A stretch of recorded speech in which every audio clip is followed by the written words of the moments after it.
you see how pandemics can develop. You know, hurricane season, very important to have a will.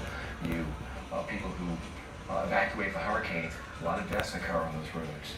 So to have a will is very important because if you don't have a will, the last thing you need is a spouse or a relative to be worried about how to divide the assets or what your intentions might have been. But it's so simple to put it into a will. So true, and you want to start having those conversations now again because, like you said, we don't know when, unfortunately, something might happen to us. But I was reading, preparing for this conversation today, that there are different types of wills. Talk about the different types and really what goes into a will. Sure. The most common is a statutory will. That's one that's prepared by a notary or an attorney, such as myself. It is typed. It is signed by a testator or testatrix, whether it's male or female. It's witnessed by two people.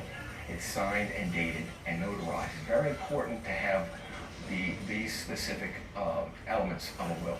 The other will is an holographic will. That's if someone cannot get to an attorney.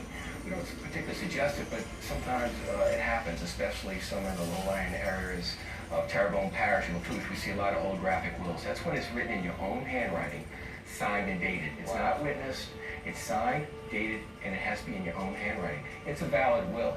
It's still accepted. Absolutely accepted. I've done one where it was actually on a cocktail napkin. Stop it. And the judge in Lafourche Parish, we had a good conversation about it, but it had all the elements. Don't really suggest it, as I said, but if you cannot get to a lawyer or a notary, it's something you should think. And what goes into it, right? Is it literally like house goes to this person, car goes to this person? Like, what goes into it? It can be very specific. The only problem I have about being very specific of leaving, let's say, a car or a piece of jewelry or a bank account. Sometimes, as you hopefully won't need a will for many years, and you may not have that car, you may not have that bank account. But it can be very specific on how to leave your assets. But really more important, and nowadays what I see is who would you like to be the guardian and tutor of your children. That's a very important aspect of a will. Because again, the last thing you need are two grandparents fighting over the children. Right. Or maybe a sibling feeling that they have to take the child or a brother or sister that's young or maybe disabled. You need to have that talk with your with your parents or with siblings or friends. But what do you tell people out there watching who are like, well, I don't have any children, I'm not married, I don't have a boat, 4 houses, 7 cars.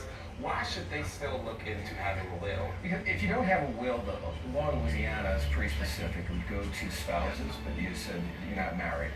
It would go to children, whether you have children. Well, now it says it goes to siblings. Okay, and maybe you want to help out a sibling in your family that needs help.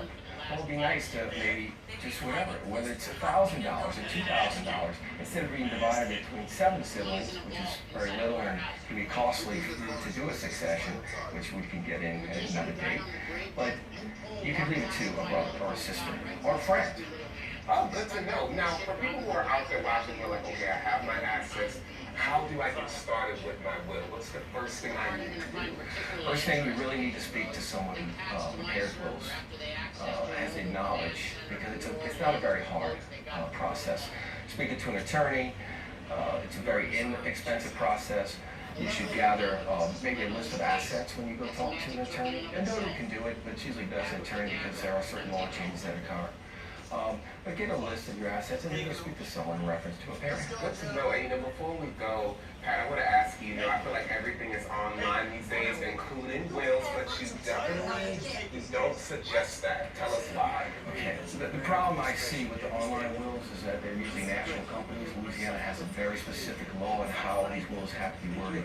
And the very specific language of an attestation clause is the last paragraph of a will. Very specific language. So many wills that I see upon someone's death, they bring it into my office. It's worded incorrectly. It makes the will invalid. And that's, again, it's so sad to see when usually it's not even that much more expensive to make a will with an attorney. What's the youngest person you've worked with in regards to making a will before we go? Oh, I've had 18-year-olds. I mean, you have to be 18 or older. to actually have the capacity. And I had 18-year-olds. Unbelievable. So, moral of the story, everybody, it is never too early. Pat, thank you so much for joining us this morning. Great conversation. And look, if you all want some help making a will, you can contact Southern Legal Clinics by calling 504-361-0038. You can also log on to the website on your screen. That's southernlegalclinics.com. All right, stay right there, everybody. We'll be right back.